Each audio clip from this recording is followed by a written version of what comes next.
Welcome to the channel. This is Coach Charles on the Soccer Benchmark. Now, Manchester United are traveling to Fenebahce. This is in Turkey, and Turkey is one of those places that football is cherished, and the stadiums tend to be a bit rocking. I remember the last time United were in Turkey playing Galatasaray.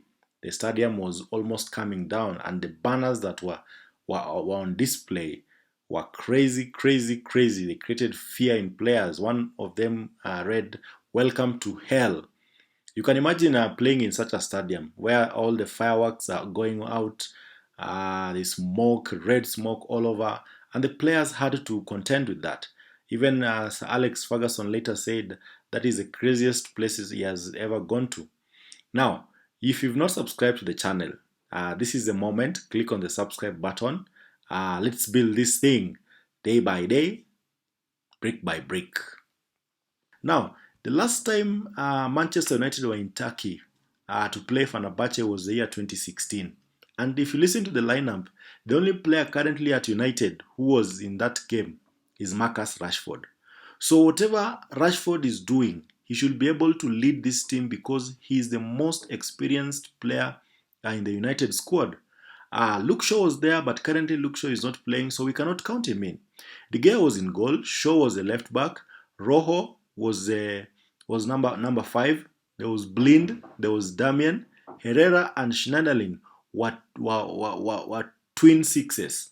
Then we had Pogba, Martial, Rashford, and then Rooney. And even in this game, Rashford played on the right wing.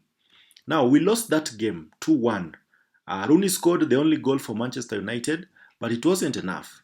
However, we had met Fenerbahce at Old Trafford for the first leg, and the lineup was equally the same, apart from a few changes in defense, where we had Smalling and Bailey coming in.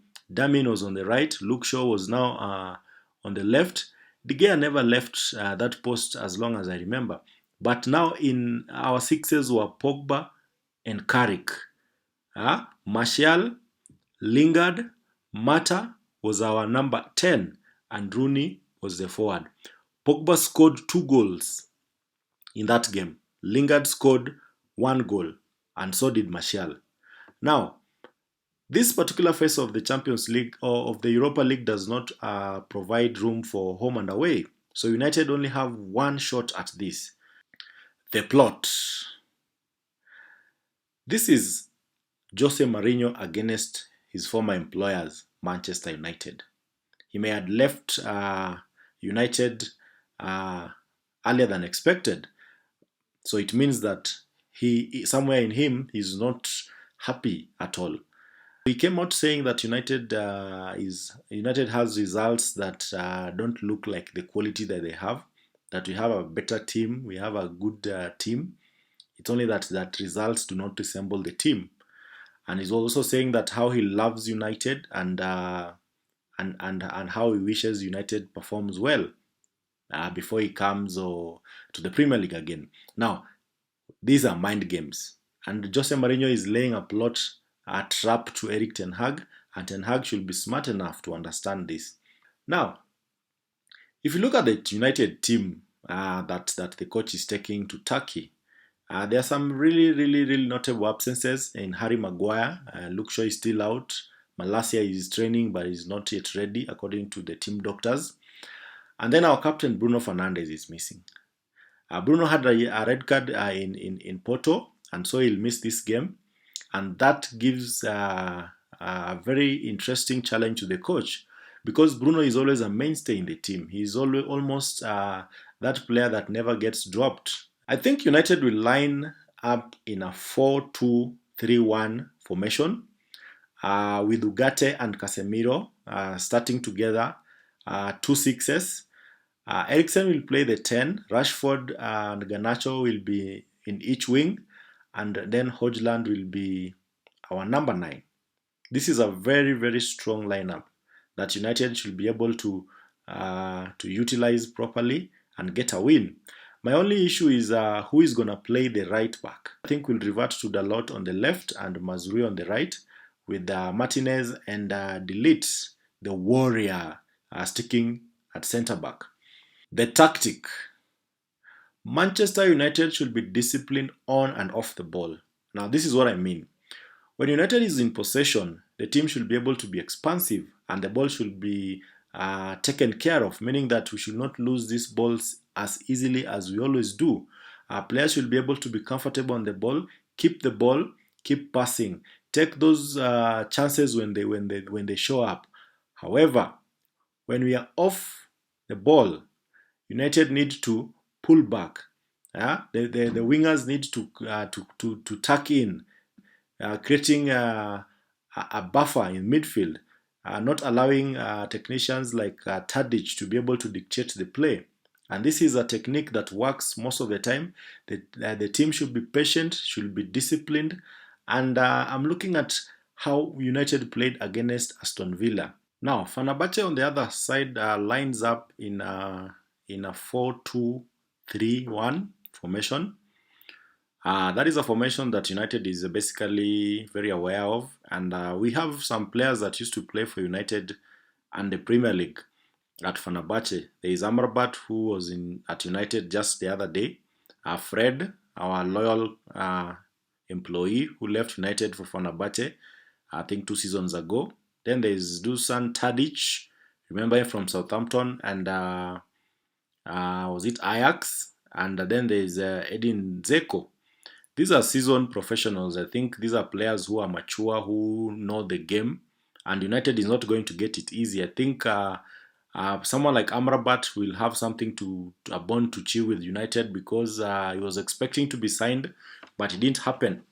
So a 4-2-3-1 formation, that is something that Fenerbahce plays with a lot, and currently they are fourth in the league, behind Galatasaray, Besiktas, and the team that they drew with over the weekend, Samsunspor. They have 17 points. They're scoring good goals. They're on 18 goals after 8 games, and they've only conceded 7. So that tells you Jose is still good at creating defensive organization. And United will really need to be sharp, to be playing on the front foot, to be able to breach this Mourinho wall. There is only one statistic that will win us this game, and that statistic is goals. Goals. Goals. Now, Bruno Fernandes will be missing this game due to suspension, having gotten a red card. This gives the coach the room to play Eriksen as a 10. Now, we've been yearning to be able to see Eriksen as a 10 for some time now. So this is an opportunity, albeit against Bruno. But really, we don't really care. Let Eriksen play the 10 and see what really he can provide. So the coach has been insisting that we stick to the plan, there is a plan. So I hope that plan entails beating Fenerbahce. But Jose Mourinho is not going to make it easy for United, because if United have to beat Jose Mourinho's Fenerbahce, they have to outscore them. And that means that Hojlund, Rashford, and Garnacho, or probably Ahmad, should be able to provide goals in the night. So last game against Brentford, we had 23 attempts on goal, which is very, very commendable. Shots on goal was 11, shots off goal was 6. So it means that United are really improved on their goal attempts, something that we've been crying loud for. But if you listen to my previous video where we discussed United, my suggestion is United needs to have more bodies in the box, because every time there's a cross that comes in, you find that there's only 1 or 2 players that are in the box. Because we realized that the Brentford keeper kept on spilling the ball, but there was no United player in the box to take advantage of that. So I think United should be able to come out winners in this game. I'm looking at a 2-1 win for United. If United were to play the game that they played against Brentford, but this time round convert those chances that we had, I think this game is very, very much winnable. Now, how do we win this game? Is through discipline, through compactness, combativeness. taking our chances and taking care of the ball. The only mistake United cannot do is conceding an early goal, because Jose Mourinho is known for his defensive acumen. He's a master tactician when it comes to defending. So he will not make it easy for United once he gets the first goal. So United should start fast, start quick like they did in Porto, and then hold on to whatever lead that they have. Thank you for watching. Do you agree with my take? I think United should be winning this 2-1 on the night. Give me a like, give me a comment, subscribe to the channel, and let's play football the United way.